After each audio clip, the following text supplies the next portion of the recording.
Welcome to the Clear Admit MBA Admissions podcast. I'm your host, Graham Richmond, and this special episode is part of our Admissions Director Q&A series. Today, I am thrilled to welcome Lindsay Loyd from New York University's Stern School of Business. Lindsay's title is Executive Director, and she leads the recruiting and admissions efforts for Stern's full-time MBA programs, including the 2-year full-time MBA and focused 1-year MBAs. She joined NYU Stern in 2023 after a 20-year career in financial services, serving in roles of progressive responsibility in analytics, marketing, and strategy at Capital One and American Express. She holds a Bachelor of Arts in Economics from Washington State University and an MBA from the University of Chicago Booth School of Business. I would also be remiss if I didn't mention the fact that Lindsay is a regular Clear Admit podcast listener and has told Alex, my co-host, and me that she listens on her Monday commute to the office. So without further ado, let's bring Lindsay onto the show here. Welcome, Lindsay. Hi, Graham. Good to be here. Long-time listener, first-time caller. And I did. It is a Monday, and I did, in fact, listen to Clear Admit on my way into work this morning. Oh, that's so funny. Yeah, I was wondering as I said that, are you still listening? Because I know that you had mentioned to me a while ago, but that's great that you listen. We appreciate it. And I know sometimes you keep us in check too, which is great. So I know I gave an intro on your background, but I always love to hear, someone tell their own story. So could you just briefly tell me a little bit about your background and the path that led you to this role at Stern?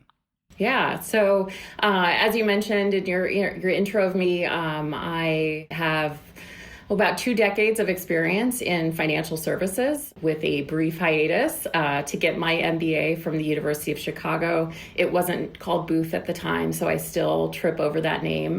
When I say it, it's always Chicago to me. And, I made a mini pivot, a pivot of functional area, but not industry when I did my MBA.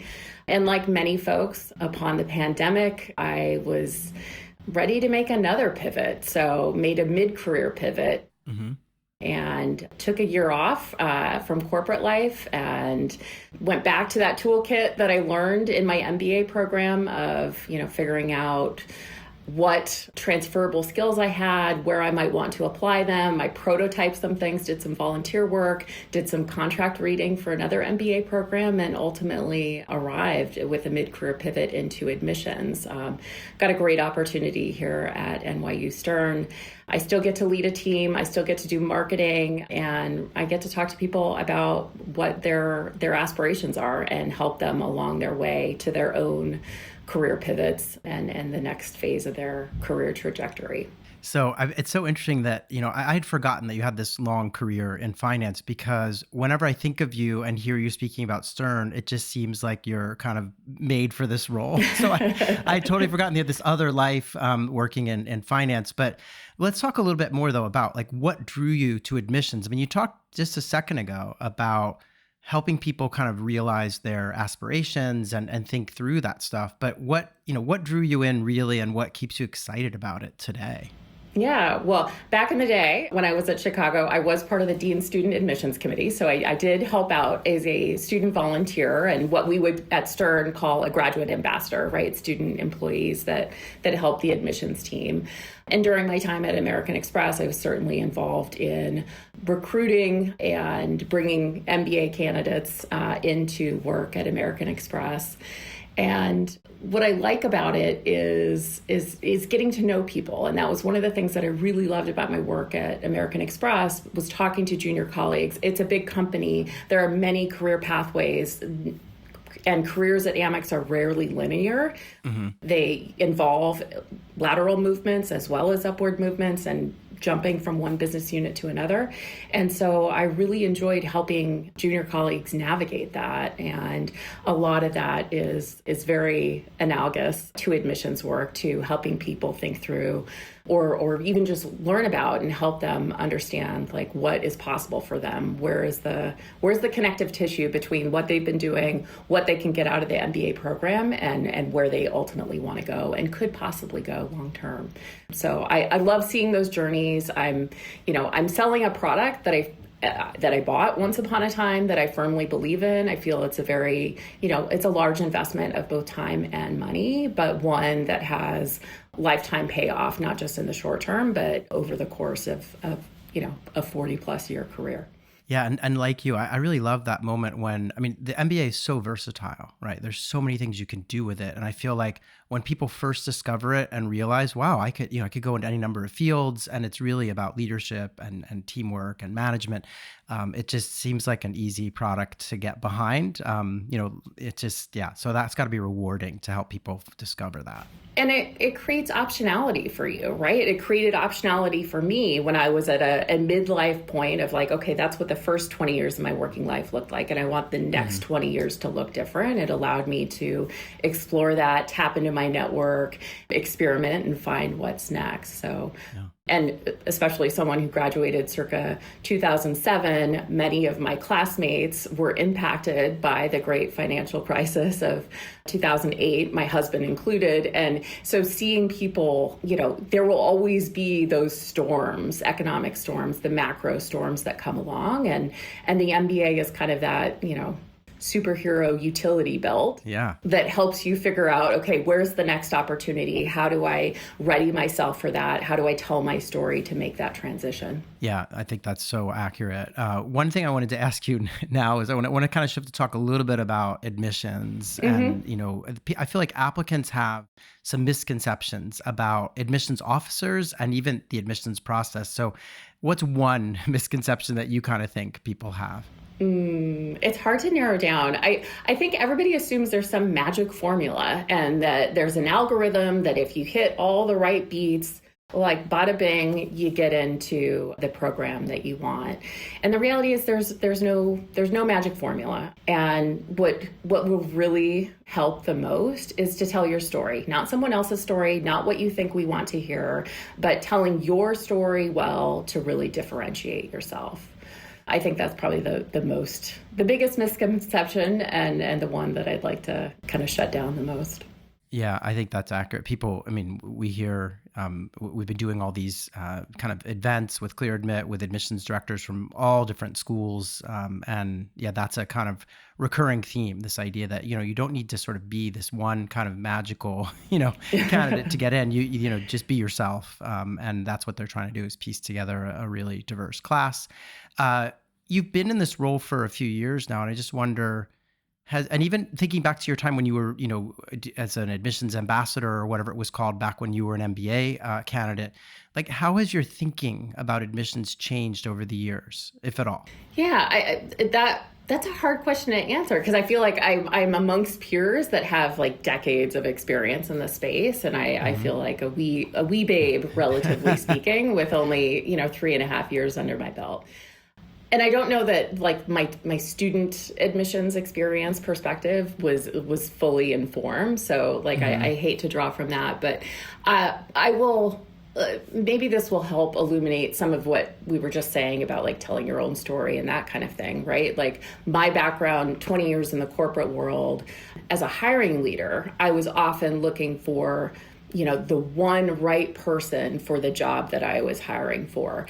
Mm-hmm. And that's a much different selection process than seating a class of, 320 to 360 people. Like it's a totally different exercise than a hiring leader. And so I think applicants sometimes come in with that sort of hiring leader mindset. Like I got to be the one perfect person to fit, whereas from an admissions officer's perspective, we're sort of hiring for the bigger picture, if you will, right? We're selecting a big group. And the reality is like we don't yield everybody, so we're often welcoming in more than we expect to ultimately land. So while the class profiles tell the story of who came, it doesn't tell the story of everyone that we talked to along the way, everyone that we admitted, that kind of thing. Similarly, when people think about like scholarships and that kind of thing, I know there's a lot of schools that offer scholarship reconsideration, and we've taken a point of view that we just don't do that. Mm-hmm. We are evaluating everybody who we admit for merit scholarships, and we are awarding those scholarships broadly. We're transparent about about a quarter of the class gets a scholarship of some kind, a 1-year or 2-year award from $10K up to full tuition. Mm-hmm. And everybody who's admitted is considered for those. And while we don't do scholarship reconsideration, everybody's considered. And keeping that yield in mind, we're often awarding more than we know will ultimately yield. Mm-hmm. So it's a different mindset again. Like if you're thinking about it strictly in terms of like a hiring leader filling for one role, like seating a class of 330 plus is a much different objective. Yeah. And that sounds like something, I mean, clearly over these 3+ years that you've kind of, really understood. And I think it's interesting. We could have a whole podcast about negotiations because I feel like so many schools do negotiating and some don't. And there are a few like Stern that have kind of stood their ground, which, it's just such a fascinating subject. But we got to move on. Yeah. I got to ask you a question about what is something that you think applicants to Stern worry about far more than they should? I think it's that one low element relative to the class profile. One below average element will sink the whole ship. And it's simply not true, right? We are evaluating the candidate across multiple dimensions. And if you do have, say, a lower quantitative subscore, we're not making a decision solely on that one data point. We're going to look at what does your work experience look like? What do your transcripts look like? What classes did you take? We're kind of triangulating the bigger picture. It's never just one data point that makes or breaks an application. Okay. Yeah, that's important. I guess if someone does have a weakness, I also feel like in some instances, there are ways to address it without necessarily retaking a test. Like if, for example, if you did see someone with a lower quantitative score, you just mentioned you might look at their transcript. Presumably you'd be looking for kind of evidence of, maybe they took some quant classes and did well, or yeah. Right. Did you take math, stats, economics, business classes, right? Like what are some sort of countervailing data points that might bolster that. Similarly, if it was a verbal test score that was low, I'd look at if you're an international student, you're not a native English speaker, I'd be looking at your language test score. Mm-hmm. I'd be, reading your essays. I'd be, reviewing the interview report really carefully, that kind of thing, to make sure that we felt good about your language skills ultimately. Okay. We want to set people up for success.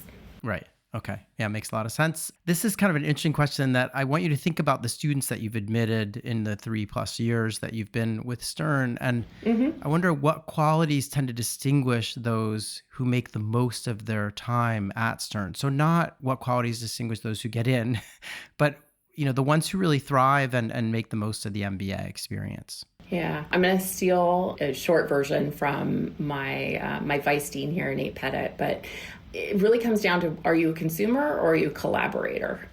And, someone who's a consumer comes in, this is transactional, I want my credential, I want my job on the other side, and sees it very black and white and transactional. Someone who's a collaborator is going to come in and make the most of it. And it knows kind of inherently has that mindset, like that you're going to get out of something what you put into it. Mm-hmm. So you're going to lean into the challenges. You're going to lean into the classes that are more difficult for you. You are going to, volunteer for those student club activities. You're going to know that collaborating is going to make the most of this 2-year experience and the longer term payoff of the MBA. Yeah. Okay. And it is true. There's so much, it's funny. I feel like candidates have this clear understanding of, I need to have, my grades and my test score, and I have to have worked and show growth at work. And then there's always that other piece of the candidacy, which is, what have they done besides all that stuff? And sometimes I feel like those are the areas where you can kind of see, this person's a photographer, or this person, is really into, I don't know, cooking or whatever it might be. And you can kind of visualize them on the campus and what like clubs they would be involved in or how they might be active. And I think, it sounds like you're talking a little bit about, how will someone, I mean, I guess they can do it in class too, right? In terms of the anecdotes I might be able to share. But yeah, this idea of just what are you bringing into the community too as a collaborator, right? I think it's also a mindset that allows you to be resilient and roll with the punches. And if something doesn't go the way that you had planned, you're going to be open to other possibilities, right? And open to receiving feedback and figuring out, okay, what's my next best move, and how can I improve? How can I change the outcome next time? Okay, perfect. I wanted to ask, when alumni come back to campus, which I presume they do, and you must also interact with them when you're out on the road, et cetera, right? But what is something that they tell you that they didn't fully appreciate while they were students at Stern? It's a rare moment where you step out of the workforce and really focus on investing in yourself in this way. Mm-hmm. And so, like, people they miss that moment to have space to explore, to not just focus on the things that they should do, and of course being that adult, and there's always a laundry list of the things that you need to do or that you should do, but having space to take a class just because it's interesting, right? Because it sparks that kind of intellectual curiosity. Mm-hmm. See people pursuing a lot of different things, right? Like not having kind of the tunnel vision that can happen in the day-to-day. So I hope people who start MBAs go in understanding what a special moment it is. I think you won't fully understand it until you're on that alumni side of the house, but it is a pretty special moment, and a rare opportunity to explore and try new things and have the headspace to really take on new challenges. And I feel like that fits perfectly what you were saying before, this idea that if you go into an MBA program in a sort of transactional mode of like, well, I'm here to get this job at the end, then you're going to miss out on everything else that goes into it, and everything else that it sounds like alums are, thinking about when they come back, which is this freedom to explore and collaborate and just be part of this amazing community. So speaking of all that, I wanted you to give me one stereotype about NYU Stern that you want to debunk. A lot of people come in worried about, like, can I actually build a community at Stern, or is it just a commuter school?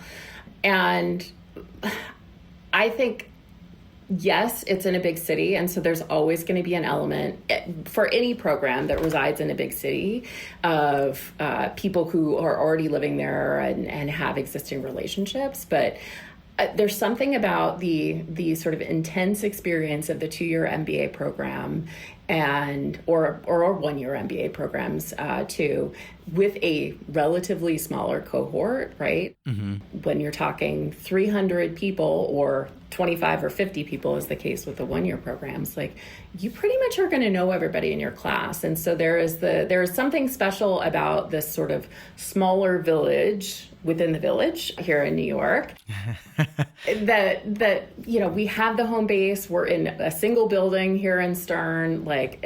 People absolutely build great community, and it is, yes, you may live in a neighborhood or have friends from before the MBA, but you're going through this MBA experience with this cohort of people.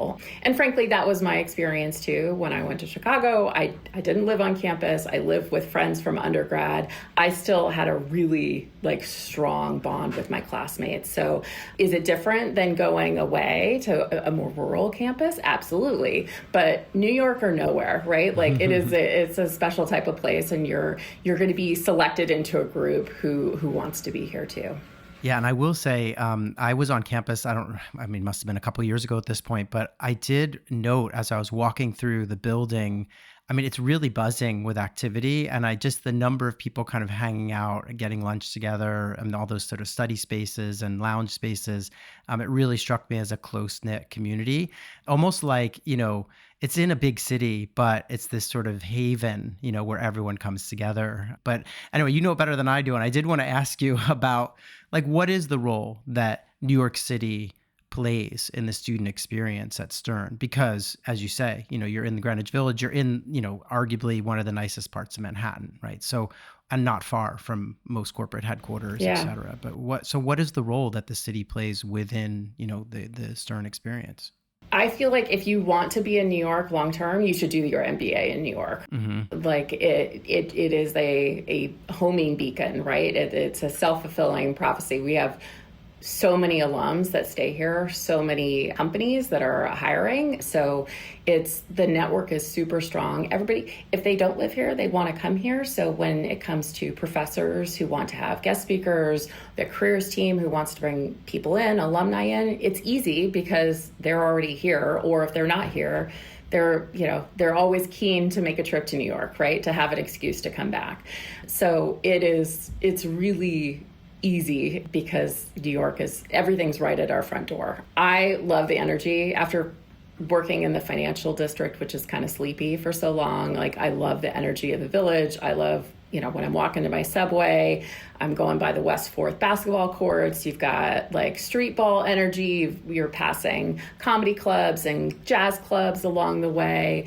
The vibes were so high in June with the Knicks and the World Cup. I wish I could bottle it and be like, this was like New York at like peak New York. So much fun to be in the city. And I think that infects everything we do. Yeah, and I feel like you're making a really great point about, and something that we talk a fair amount about on the podcast, but this idea that geography matters, like where you go to school really matters. You could literally draw a circle around any top business school and you would find an incredibly dense collection of alums, a stone's throw from the school itself. So yeah, even though schools like Stern have this global reputation, the local reputation is incredibly important too, and strong. So I wanted, if you don't mind staying on for a couple more minutes, we have these kind of lightning round questions that I wanted to ask you, which are just so that our listeners get to know you a little bit, because sometimes I feel like, candidates worry about admissions directors as being kind of gatekeepers or, these mysterious figures behind a curtain. So the goal is to pull back the curtain a little bit here. So we'll just run through them. The first one is coffee or tea? Coffee all the time, and of the iced variety during the warmer months. Yes, okay. Beach or mountains? I'm a Pacific Northwest girl, so mountains all day. All right. It's so many people say beach. It's kind of refreshing to hear mountains. I'm a mountain person too. So morning person or night owl? Morning. Definitely morning. Okay. What is a pet peeve that you have? Oh, this is where I've lived in New York a long time now. People who stand on the left side of an escalator. Oh, yes. Okay. Yeah, living in Paris, I get that too. Yes. How about a comfort food? Popcorn, made the way that my dad taught me. So heavy bottom pot, cooked in oil, butter and salt, preferably consumed while doing a jigsaw puzzle, watching a movie, or reading a good book. All right. Excellent.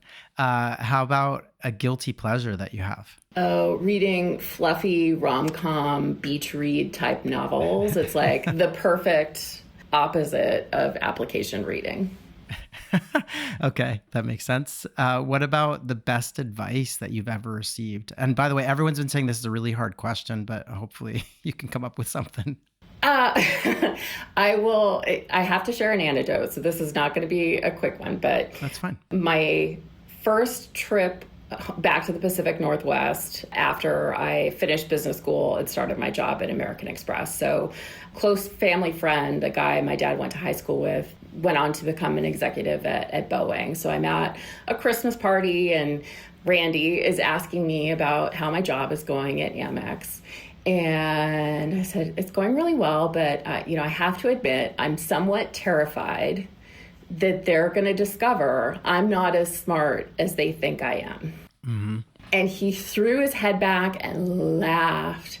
And he said, Lindsay, I felt that way every day up until the day I retired. And it was like, so it wasn't advice per se, but it was like this aha moment of like, oh, everybody has imposter syndrome. This is just being human. Mm-hmm. So I guess the advice would be like, we all just got to kind of get over ourselves and just do the darn thing and not worry about like, are we actually qualified or not? Like everybody's going to feel a little bit of insecurity about, am I qualified? And as you were describing that story, I was thinking, if you don't feel that insecurity, then maybe you're not, maybe you're not driven enough, right? So I think maybe it goes hand in hand with you're just trying to be the best. Or not taking enough risks, right? Like take a risk, take a challenge. Yeah. Oh, I really appreciate you sharing that. What is one thing that applicants should stop doing immediately? trying to tell us what they think we want to hear. Okay. We've had a lot of people talk about AI. I don't know if you want to like weigh in on AI stuff, because a lot of people for this question have been saying like, oh, stop using AI to write your essays, you know? No, I mean, I think AI is a great, I use AI as a thought partner. Yeah. Like it's a tool we should all be learning and experimenting with. I think you just need to like tread carefully and make sure that you don't lose what's uniquely your story. Yeah. I think, our Pick Six is a great opportunity to share your personality. But if you want to use AI to like make sure that the grammar and the cohesiveness of your goals essay makes sense, then that seems like a smart move to me. Yeah. Okay. So I know I didn't ask you if we could talk about this, but since you mentioned it, I think the Pick Six question that you all have as part of your application is really interesting. Do you want to just say like a couple words about it? I don't know that all our listeners even know what it is, but I think it's such a great exercise. So it's a visual essay, and we asked you to share 6 images along with captions, just as a way to tell us a little bit more about yourself. And I'll ask people to kind of visualize like what the reader's perspective is. So if you're reading in the slate screen and you see, the application data form and the resume and the transcript, and it's all very like black and white and text-based, and it kind of flattens the applicant, the person, into the application. And the last screens we come to are the Pick Six. And so it's such a nice moment because it suddenly, expands the application back to the applicant, back to this full-fledged human being with, interests and passions and hobbies that go so far beyond a resume, a transcript, a test score. And it's a nice reminder for us on the admissions side that, here's the human being on the other side of this application. I love it for many. I love it because people have fun with it. We enjoy reading it. And it's just a very like human component of an otherwise very text-heavy experience. It's a nice moment for us. So yeah, pick images. Don't overthink it. It can be simple snapshots. A lot of people love it because it gives them an excuse to like go through their phone history and a trip down memory lane. But we've had people be very creative, do hand-drawn pictures, do infographics. People are using AI prompts. Maybe they have like a memoji that they want to put in different scenarios and that kind of thing. I think that's fine as long as you're telling us like why this particular image is important and sheds light on a piece of you that maybe wasn't otherwise obvious in the application. Okay. Yeah. Every time I hear about it, I'm like, wow, I would love to do that exercise. Like, unlike most essays that you see, I'm not usually reading a school's essay prompt saying, wow, I really love to write that, but this, I'm always like, wow, it'd be really fun to kind of pick, just as a way to sort of distill who you are a little bit and some of the things that you enjoy doing or whatever into kind of a set of images. So it seems like, and it's got to be fun, as you say. So quick funny story. My first day on the job, I had a meeting with the team, and one of my direct reports said, maybe pull a slide together and tell us, be prepared to introduce yourself. I don't even think he said slide. I think he just said, share a bit about. But I come from corporate world slide. So I threw, my undergraduate logo, my graduate logo, a couple of pictures on a slide and that kind of thing. And so I presented my slide like, this is me. And the whole team cracked up. They're like, oh my God, you just did a Pick Six. I'm like, what's a Pick Six? That's great. I didn't even know what it was. Right. And I did a Pick Six. There you go. Yeah, because that's the other thing that you're now reminding me is that question has been in place for I want to say at least a decade, if not almost 2. All right. So last question for you, going back to the more kind of fun, lighthearted stuff. What is the best thing that you've read, watched, or listened to recently? Oh, I love so much of the content that Apple TV produces and have been watching For All Mankind back a few seasons. The more recent seasons are a little more hit and miss, but if you're not familiar, it's an alt history like sci-fi show that is based on the premise like, what if the Soviets beat the Americans to the moon? Oh, wow. And it tells that story from the Americans' perspective. And really interesting. They've just released kind of a companion series, the first season of it, called Star City, and it's from the Soviet perspective. Oh, wow. And so I've kind of fallen in love with the series all over again. But I wouldn't recommend watching Star City unless you've watched at least the first couple seasons of For All Mankind. Okay. All right. Wow. I had not heard of that. So I'm going to add it to my list. Appreciate it. Lindsay, thank you so much for joining us. This has been incredibly helpful, both just learning all things Stern and your own journey and a little bit more about you too. So thanks again for making time. Of course, it was my pleasure. All right, that's going to do it for this episode of the show. Thanks for tuning in to the Clear Admit MBA Admissions podcast. And please remember to subscribe, rate, and review the show wherever you listen. We'll be back with more of these admissions Q&As all summer long, as well as our regular weekly episodes airing on Mondays.